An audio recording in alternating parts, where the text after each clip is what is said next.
berdoa untuk firman Tuhan. Sekali lagi, mari kita berdoa bersama-sama.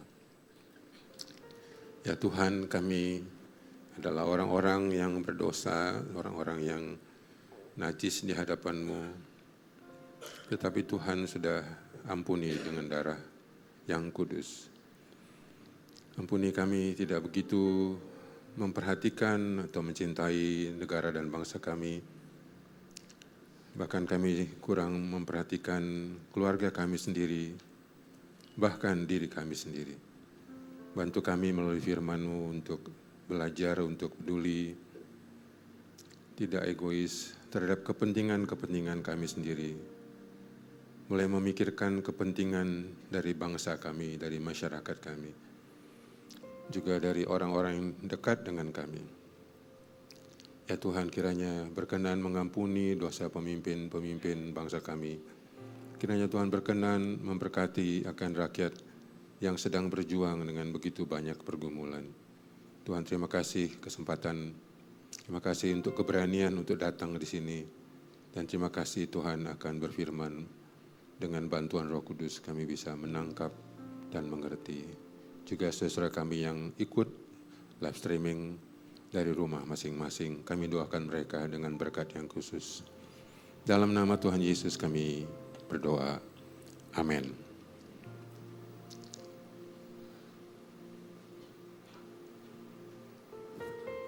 Apakah disiapkan PowerPoint-nya? Mungkin minta tolong ya. Saya berkeliling lebih kurang 30 lebih negara dan sering berkunjung menemui orang-orang Indonesia yang terpaksa meninggalkan Indonesia tahun 98 karena kerusuhan bulan Mei. Saya sempat berpikir waktu awal-awal mereka tidak nasionalis. Tetapi saya salah. Saya rasa setiap orang berhak untuk menyelamatkan diri dari kondisi-kondisi yang tidak pasti, terutama menyelamatkan keluarga mereka dari kondisi-kondisi yang tidak aman. Saya rasa akhir-akhir ini juga banyak orang berpikir, kalau ada apa-apa dengan Indonesia, mungkin kita juga kalau ada kesempatan meninggalkan Indonesia. 25 tahun yang lalu, Presiden kesayangan kita Gus Dur pernah membuat deklarasi untuk membubarkan Dewan Perwakilan Rakyat. Waktu itu banyak yang marah, bahkan dia akhirnya diberhentikan di tengah jalan oleh MPR. 25 tahun kemudian, kita mendengar suara yang sama dari mahasiswa dan aktivis, minta yang sama supaya Dewan Perwakilan Rakyat dibubarkan. Dan ada satu yang sangat marah dan berkata bahwa masyarakat itu sangat tolol. Tentu perasaan itu memicu kemarahan dari rakyat, terutama mahasiswa dan aktivis.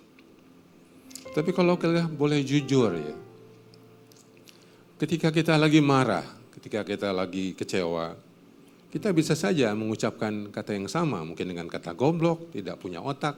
Ya. Saya beberapa kali dalam pernikahan saya dengan Roswita, istri saya pernah mengucapkan itu, di mana otakmu? Itu satu kebiasaan yang saya terima dari keluarga asal saya di Medan. Ketika marah, keluar kata, di mana otakmu? Goblok, tolor. Mungkin kalau pasangan hanya satu. Kalau kita ucapkan sama anak satu. Ini didengarkan oleh puluhan dan ratusan juta penduduk. Itu yang memicu kemarahan daripada masyarakat kita akhir-akhir ini. Saudara, bagaimana masyarakat tidak marah ketika di tengah-tengah penderitaan rakyat, anggota DPR menari di kantor anggota Dewan. Nah, saudara, hal-hal yang memancing kemarahan dari masyarakat kita bisa memahami karena mereka merasa anggota dewan yang mereka gaji tidak memperhatikan perasaan mereka. Tapi juga kalau kita boleh jujur, memimpin bangsa yang besar seperti Indonesia bukanlah hal yang mudah. Kita kadang-kadang dalam keluarga yang kecil dengan pasangan, kita juga bisa tidak peduli. Saya masih ingat ketika istri saya sakit, anak kami masih bayi, dia minta tolong ganti popok. Saya nggak mau. Saya memilih tidur. Saya egois sebagai suami, sebagai ayah. Kita mengabaikan kebutuhan pasangan kita mengabaikan kebutuhan anak-anak kita, dan kita memilih sibuk dengan pekerjaan, kita sibuk dengan karir. Tetapi kita bersenang-senang ketika istri kita sakit, ketika anak kita sedang kesepian. Jadi kalau kita lihat dalam konteks makro dan mikro, kita punya banyak masalah. Kita tidak usah bicara tentang bangsa yang besar, 280 juta, kita bicara konteks keluarga kita yang kecil, seberapa kita peduli dan merawat. Boleh dibantu, next. Kalau kita boleh sadar bahwa ada benteng stres, ya. Kita menghadapi tekanan-tekanan yang sangat berat, bahkan di tengah-tengah ancaman situasi di luar rumah kita. Tapi kalau kita mau lihat bagaimana Tuhan mendesain, keluarga itu diciptakan untuk menjadi benteng stres. Perlindungan yang aman dan yang murah serta mudah kita dapatkan. Dalam pepatah Inggris, kita kenal dengan istilah home sweet home. Ketika orang pulang, harusnya ada kelegaan di rumah itu. Ketika orang kembali ke rumah, dia bisa mengalami ketenangan yang dia tidak dapatkan di kantor. Dia tidak dapatkan di jalan raya, apalagi di Jakarta yang penuh dengan macet. Next. Bagi saya perkawinan itu adalah beban. Tapi beban manis. Beban yang membuat kita tumbuh, bukan membuat kita senang. Kadang-kadang susah, kadang-kadang sedih, kecewa. Tapi beban itu adalah beban yang manis. Kalau Anda nggak percaya, sesulit-sulitnya perkawinan kita bertahan kan, betul nggak? Ya kan? Karena kita merasa ada keindahan, ada kemanisan di tengah-tengah pergumulan itu. Next. Masalah utama dalam pemahaman saya, yang bermasalah itu bukan pasangan kita, bukan. Kita berpikir sumber masalah adalah pasangan, anak. Sumber masalah utama adalah kita sedang mewarisi banyak kebiasaan keluarga asal kita. Kita mewarisi begitu banyak emosi-emosi yang buruk dari orang tua kita.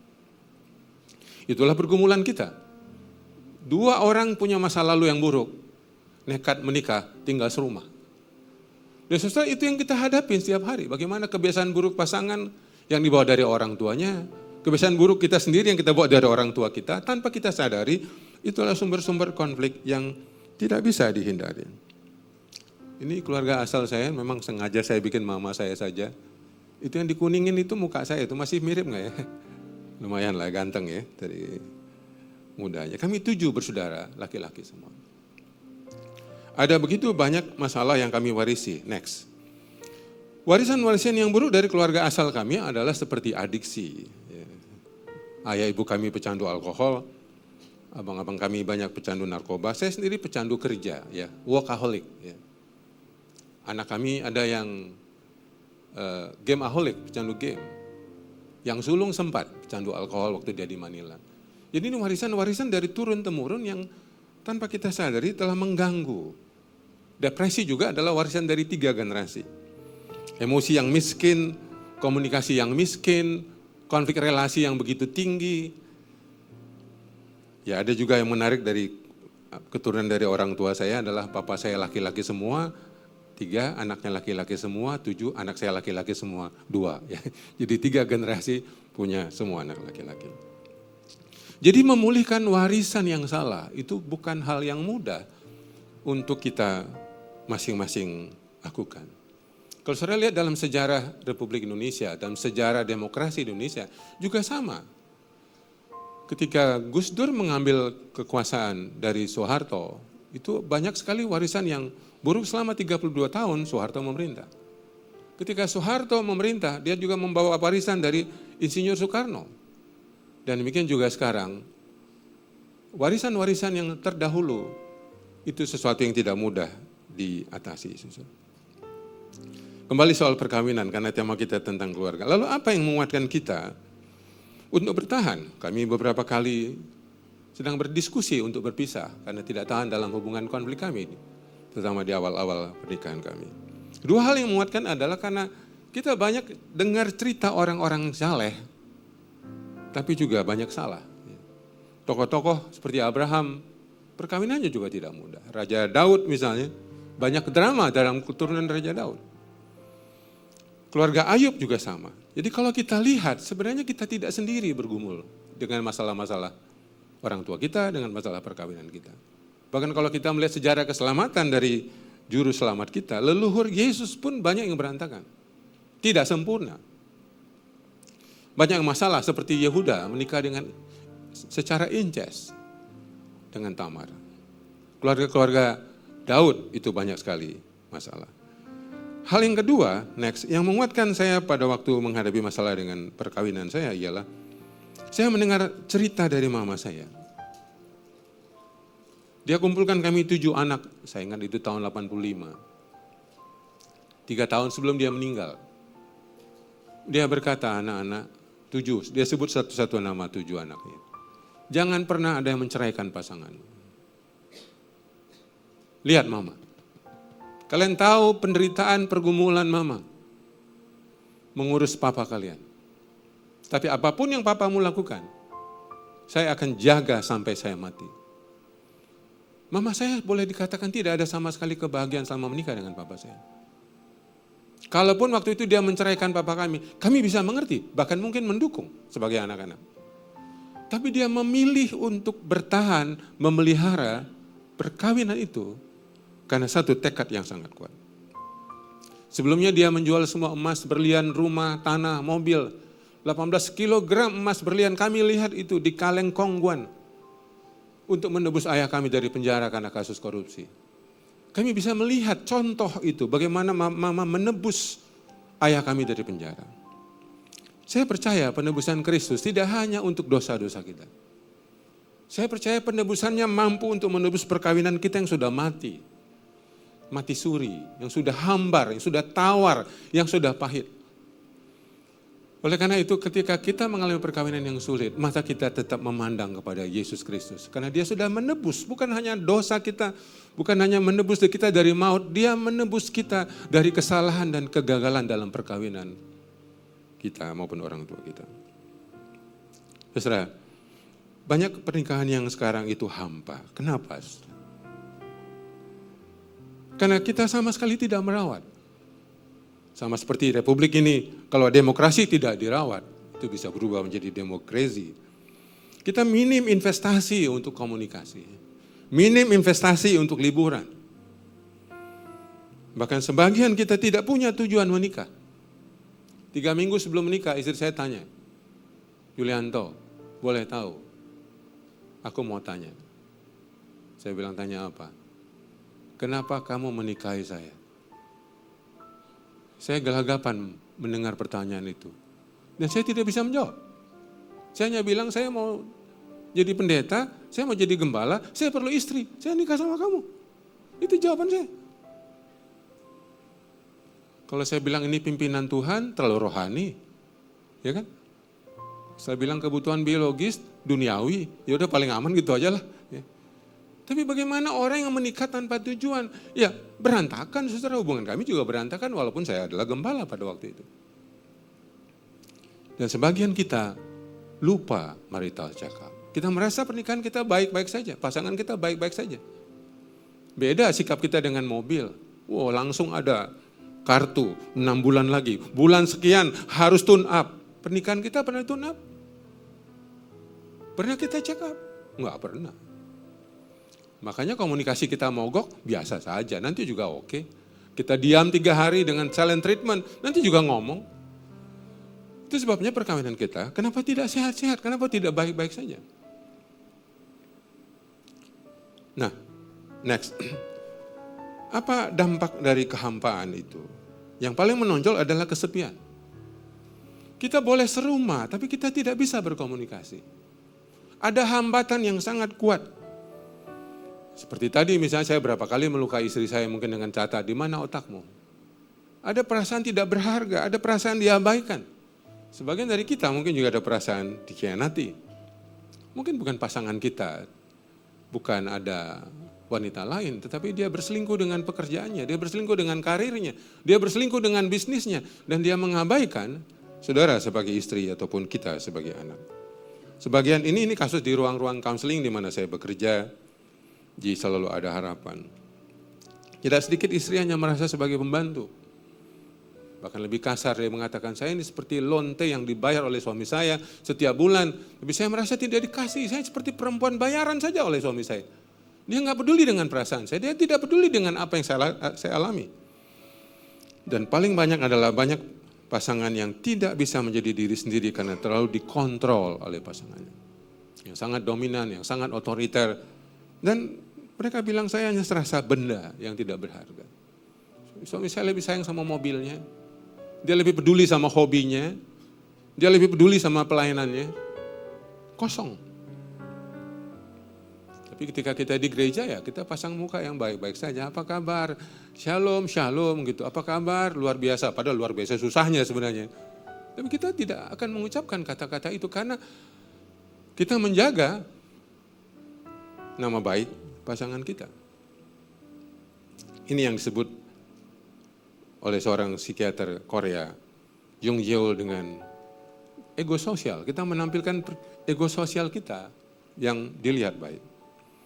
Dan next, mari kita lihat apa pelarian yang terasa ketika pernikahan kita itu hampa, kosong. Kebanyakan adalah dengan workaholic. Ketika saya sibuk di awal lembaga kami, terutama ketika terkenal tahun 2009, saya juga mungkin melarikan diri, bukan dari istri saya, mungkin ketidakmampuan saya pada waktu itu dengan kedua anak kami. Yang kemudian kami tahu sekian tahun kemudian adalah anak kami adalah seorang anak yang autis Asperger. Kadang-kadang kita tidak berdaya di rumah dengan pasangan, kita sibuk dengan belanja, ya. Dikenal dengan candu belanja atau shopaholic. Klien saya banyak sekali yang mengalami shopaholic. Ada yang lebih memilih aktif di sosial keagamaan. Ada lari ke alkohol, lari ke judi, game, hobi ekstrim. Hobi ekstrim itu artinya lebih banyak uangnya ke hobi daripada uangnya ke istrinya. Lebih banyak uangnya ke hobi daripada uang untuk anaknya. Dan dia tidak peduli. Yang dia perhatikan adalah status sosial. Nah dari sini mari kita lihat mengapa pernikahan kita hampa dan bermasalah. Next. Yang pertama, saudara, sebenarnya kita tidak siap menikah. Kita tidak siap menikah. Dan tidak siap menikahi pasangan kita yang sudah sekian puluh tahun rusak dari masa kecilnya. Apa yang saya maksudkan? Kalau kita baca Roma 3 ayat 10, dikatakan tidak ada yang baik, tidak ada yang benar. Tidak ada yang mencari Tuhan, semua orang berbuat dosa. Tapi saudara, kita tidak pernah memeriksa apa kebiasaan buruk pasangan kita sebelum kita nikah. Apa latar belakang pola asuh yang buruk dari orang tuanya. Kita tidak pernah tahu apakah dia punya trauma. Kita tidak pernah selidiki dan tidak pernah melakukan assessment. Sebagian klien saya melakukan general check up ke rumah sakit untuk fisik. Tapi secara mental, secara emosi, secara relasi, secara trauma, kita tidak pernah memeriksakan pasangan kita. Dan ketika itu kita menikah. Next. Jadi saudara, mari kita lihat. Setelah dia 25 tahun, istri saya 29 tahun waktu saya menikah. Dia membawa 29 tahun masa lalunya yang buruk. Jadi pola asuhnya yang buruk, pengalaman-pengalamannya yang buruk, dan dari lingkungan yang buruk. Saya tidak tahu ketika menikah, baru kerasa ya, ada hal-hal yang tidak kita sukai dari pasangan kita. Tapi kita lupa, itu dia tidak bawa waktu kita nikah. Dia bawa itu dari sebelum menikah, dia sudah punya masalah itu. Tapi kita baper. Seolah-olah kok kamu begitu sama saya. Lah, bukan hanya sama kamu, sama orang tuanya juga begitu, sama adiknya juga begitu. Dari sononya dia sudah begitu. Jadi masalah kita bawa sejak sebelum menikah. Ada pola asuh yang buruk, membawa luka emosi, melihat contoh perkawinan yang buruk dari orang tuanya, serta minimnya konseling pranikah. Sangat sedikit buku yang kita baca, sangat sedikit seminar yang kita ikuti ketika kita menikah. Maka kita terkaget-kaget. Istri saya sempat mungkin tahun ke-5 ya. Dia bilang waktu saya nikah sama kamu, saya nikahin pendeta, saya nikahin gembala, saya kira pernikahan saya akan baik-baik saja. Dia nyesel, Bang Ruli. Karena waktu kami menikah, dia tidak tahu bahwa sebagian latar belakang saya tidak pernah cerita. Background pola asuh keluarga saya tidak pernah cerita. Dan Saya akhirnya memutuskan memilih berhenti jadi gembala untuk pergi sekolah counseling selama 4 tahun. Karena saya merasa, saya bermasalah. Ada yang salah dengan saya. Saya pikir 5 tahun sebagai gembala cukup saya munafik seolah-olah saya baik-baik saja, perkawinan saya baik-baik saja. Padahal pernikahan kami tidak baik-baik saja. Itu alasannya kenapa kemudian saya beralih profesi dari gembala menjadi konselor. Saudara yang kekasih, next. Yang kedua, kenapa kita bisa bertahan ya, walaupun tidak nyaman. Kalau nggak percaya nanti malam kalau lagi tidur ya, pasanganmu duluan tidur, coba lihat mukanya. Atau papa mamamu sudah tidur, coba lihat muka papamu. Orang ketika tidur, dia kelihatan tidak berdaya, dia tidak sadar. Kadang-kadang iba kita keluar waktu lihat pasangan kita lagi tidur. Marah kita keluar waktu dia lagi sadar, ya kan? Iya kan? Iya, coba lagi tidur tuh. Mukanya nggak berdosa, ya kan? Kelihatan apa, seperti nggak berhikmat mukanya gitu. Kelihatan orang yang polos. Tapi udah bangun aja ya, langsung kepala kita senut, ya, senut. Nah, mari kita lihat, ada banyak alasan yang salah kenapa kita bertahan. Ini yang membuat kita tidak nyaman. Alasannya misalnya, oh saya masih cinta. Ini alasan yang buruk. Cinta adalah alasan yang buruk untuk kita menikah. Nanti saya akan sampaikan apa alasan yang benar. Ya. Yang kedua, karena kita takut sama orang tua kita, takut sama keluarga kita, membawa nama buruk buat keluarga asal kita. Malu sama anak, takut anak-anak kita trauma. Paling banyak adalah alasan agama dan sebagian besar alasan ekonomi.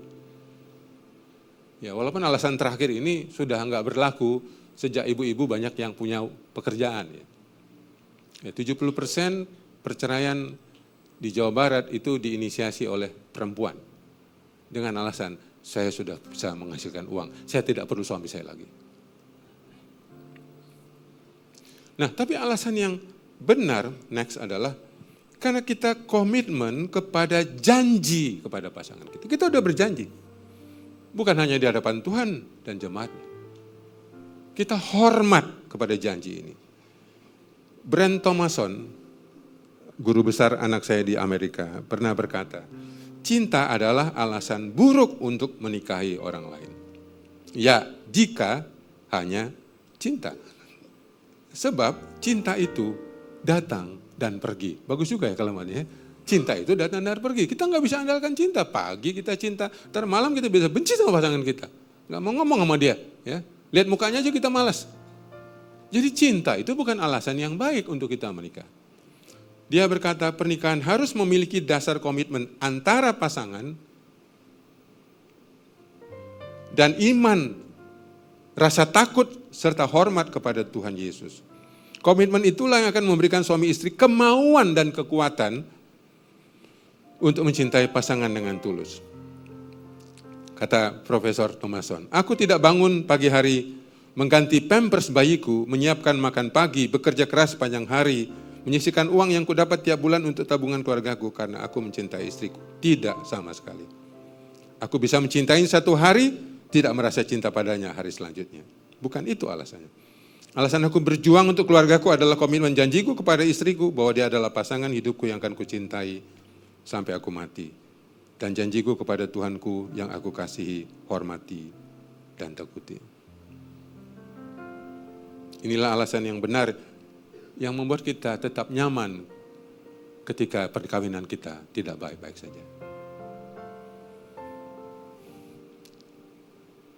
Saudara yang ketiga, untuk mengatasi kejemuan perkawinan, kehampaan dalam perkawinan kita, ada beberapa yang saya ingin sampaikan. Yang pertama, saudara, adalah mengingat janji kita nikah. Saya sudah katakan tadi, ini janji komitmen kepada Tuhan memberikan kita kekuatan. Saya tidak tahu ibu saya nggak belajar teologi, dia nggak belajar Alkitab, ya. Dia bilang, aku akan jaga papamu sampai aku mati. Bisa bayangkan ya, ibu saya yang cuma tamat sekolah perawat ya, SD terus jadi perawat, dia tidak pernah aktif di gereja karena dia bukan orang percaya. Ya, tapi dia punya satu konsep teologis yang sangat kuat. Aku akan jaga papamu sampai aku mati. Dan dia memenuhi janjinya. Sebelum meninggal papa saya sakit 20 bulan. di rumah sakit. Dan mama saya menjaga pagi, siang, dan malam. Dia membawa kompor masaknya ke rumah sakit. Dia membawa semua perlengkapannya ke rumah sakit.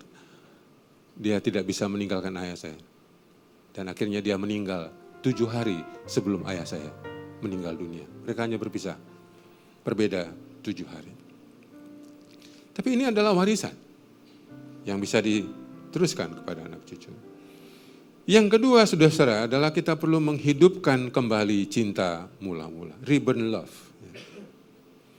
Sebagian karena kesibukan, sebagian karena sakit hati, cinta kita udah mulai tawar, hambar. Mungkin pahit.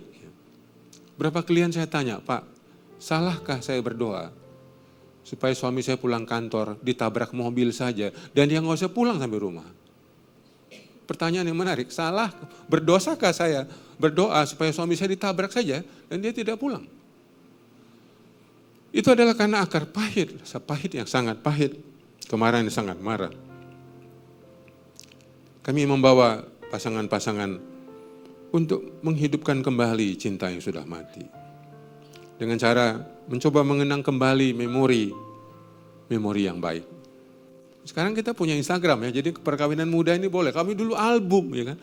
Albumnya udah hilang, nggak tahu, kami pindah rumah untuk mencari albumnya udah nggak ada. Saudara sekarang gampang, Instagram itu udah kayak album. Ya. Bisa kita ingat. Tapi terapi yang paling ampuh dalam lembaga kami adalah liburan.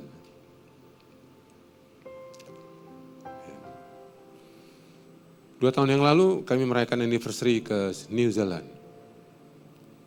Dan satu pasang murid kami yang di Sydney minta ikut. 10 hari, saudara bisa bayangin, 10 hari libur itu. Dan mereka menemani kami selama 10 hari itu. Perkawinan mereka 30 tahun, hampir tidak ada komunikasi yang berarti. Dipulihkan selama 10 hari liburan itu. Saya tidak tahu mereka bilang ini liburan sambil konseling atau konseling sambil liburan. Tapi saudara, mereka menuliskan pengalaman mereka tentang bagaimana 30 tahun perkawinan yang tawar, perkawinan yang hambar, dan penuh dengan kepahitan dipulihkan dalam 10 hari libur di Sydney dan di New Zealand. Semua klien-klien kami, setiap kali mereka posting di IG, sambil teks saya, Pak kami lagi libur, Pak kami lagi libur. Kalau nggak percaya, hai ibu-ibu, guitlah suamimu, Pak kapanlah kita libur. Ya kan? Desember sudah dekat. Maka suami-suami perlu cuti. Waktu cuti saya paling lama adalah 2013 sampai 2017, 4 tahun. Waktu itu saya tidak bermasalah dengan istri saya bermasalah dengan anak kami. Mahal, ini harga yang mahal. Keluarga itu adalah harta yang mahal.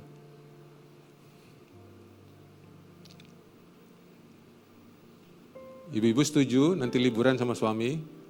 Ajak saya ya. Ya, membangun ulang keintiman yang hilang itu tidak mudah, mahal. Mahal sekali. Kami punya budaya 2 kali setahun kami bisa pergi liburan. Itu adalah tradisi yang kami lakukan sejak 2004. Yang berikut adalah untuk merawat perkawinan yang sakit, yang bermasalah, itu perlu 4 hal. Ya, waktu, usaha, proses, bantuan. Ketika kami pergi counseling rutin, pergi assessment dengan 12 psikolog, 5 konselor dan 3 psikiater, itu butuh waktu, butuh usaha dan proses dan bantuan yang sangat besar. Terakhir kami mau memeriksakan anak kami dengan kasus Asperger di Singapura, tahun 2023 waktu dia baru pulang dari Amerika. Wah, itu biayanya mahal sekali, ratusan juta ketika kami harus memeriksakan beberapa hal untuk kesehatan keluarga kami. Tapi bagi kami adalah kesehatan fisik, kesehatan mental itu memang mahal harganya. Tidak masalah menguras tabungan untuk sementara, karena uang bisa dicari. Kesehatan mental itu sudah susah sekali membangun dalam waktu yang sangat pendek. Yang keempat adalah mencoba untuk mencintai diri sendiri. Satu masalah dalam banyak klien kami adalah Dia terlalu menggantungkan kebahagiaan pada pasangannya. Dia terlalu menggantungkan kesenangannya pada respek anak-anaknya. Kalau Anda mengalami ini, kan mudah sekali mengalami yang disebut dengan emptiness syndrome. Ya, sarang kosong. Ketika suamimu sendirian aktif di luar, anak-anak meninggalkan kuliah atau menikah, mulai terasa kosong gitu. Karena cinta diharapkan dari luar. Maka saya melatih para klien saya untuk mengembangkan beberapa poin yang sangat penting yang kami sebut dengan self-care dan kadang disebut self-love. Mengembangkan hobi misalnya. Ini terapi mengembangkan hobi adalah salah satu terapi di ruangan counseling Pak Sutri. Masih punya hobi? Tanya pasanganmu, masih punya hobi Pak? Yang kedua adalah sense of humor. Ya. Coba lihat kiri kanan masih lucu nggak mukanya? Ya. Saya belajar humor waktu anak saya umur 12 ya. Istri saya bilang, Pak kamu itu kaku. Sama anak-anak nggak menyenangkan. Belajarlah lucu. Nah saya dibesarkan papa yang polisi, yang keras, yang kasar. Bagaimana saya mau punya sense of humor? Saya nggak punya sense of humor. Joseph sini duduk, gitu aja kayak model polisi. Bapak mau ngomong, sini duduk. Kalau nggak dengar aja. Ini Bapak ngomong, dengar. Nah, ini adalah warisan dari orang tua yang saya tidak bisa lentur humor. Dan istri saya bilang, Pak, kamu belajar sedikit humor.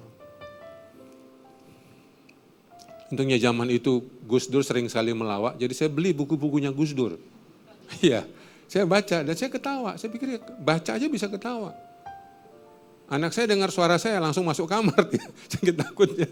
Jadi saudara belajar sense of humor, di mana ini mencairkan komunikasi seperti yang Gus Dur tunjukkan di tengah-tengah kepemimpinannya.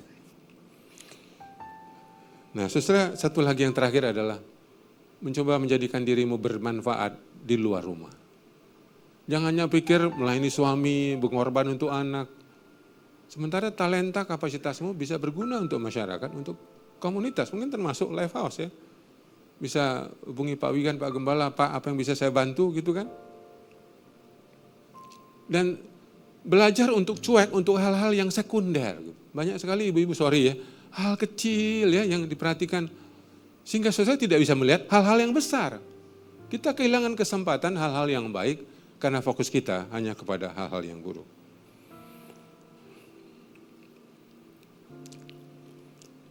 Saya waktu lihat anak saya sebagai anak yang ateis ya, dan juga autis, itu berat bagi saya. Itu dia kelas 3 SMA dan bercandu game. Tiba-tiba poin ini ingat saya bilang anak saya dari kecil dia baik. Saya putar waktu dari dia lahir sampai umur kira-kira 11 tahun. Kami bermasalah waktu dia umur 11, karena saya sempat maki dia secara kasar. Dan dia tidak mau lagi ngomong sama saya. Tapi saya ingat 11 tahun itu adalah 11 tahun yang manis, yang indah, yang baik. Dan saya fokus sama 11 tahun kenangan itu. Yang tidak lagi mempersoalkan dia tidak ke gereja. Tidak ribut ketika dia main game. Ya. Dan selama 4 tahun terjadilah rekonsiliasi itu. Hubungan kami baik kembali. Dan kemudian saya antar dia ke Amerika, dia berangkat studi. Dan pulang kondisinya baik. Ada harga yang harus kita bayar untuk pemulihan itu. Intinya kalau dia nggak hargai saya tidak boleh tidak menghargai diri saya. Pasangan tidak menghargai saya tidak boleh tidak menghargai diri saya. Itulah sistem terapi untuk diri kita sendiri. Yang kelima adalah mengubah fokus. Setelah kadang-kadang fokus kita pada kekurangan pasangan kita. Bukan pada kelebihannya. Kita berharap pasangan kita berubah. Kita lupa tujuan perkawinan adalah supaya pasangan kita bertumbuh. Kita fokus pada hasil bukan pada proses. Kita fokus pada buah bukan pada akar. Tiap kali retret Pak Sutri saya melakukan terapi ini. Saya minta masing-masing pasangan menulis 10 kelebihan pasangannya. Ada yang dengan cepat, dalam tempo kurang dari 2 menit, selesai Pak 10, nah itu bagus tuh. Tapi ada yang sudah 5 menit, Pak susah cari kelebihan pasangan saya Pak. Katanya. Dapat berapa Bu? 2. Nah sebenarnya kalau cari kelebihan pasanganmu aja susah, lah apalagi cari kelebihan orang lain. Betul nggak? Nah ini satu problem, fokus kita selalu hanya kekurangan, kesalahan, kelemahan. Kita fokus pada hal-hal yang membuat kita jengkel dan marah. Ini sengaja saya hidupkan supaya saya berhenti dalam waktu. Karena saya kalau nggak hidupkan itu lupa saya. Walaupun ada di situ 6 menit lagi. Dan terakhir adalah menurunkan harapan. Harapan kita yang salah adalah berharap pasangan kita berubah. Itulah kesalahan mendasar kenapa kita tidak happy dalam perkawinan kita. Dalam parenting kita. Tujuan pernikahan adalah pertumbuhan, bukan perubahan. Ketika saya melihat tadi anak saya tidak berubah. Dia main game, dia tidak mau ke gereja, dia tidak mau belajar. Saudara, saya tidak fokus pada hal-hal tersebut.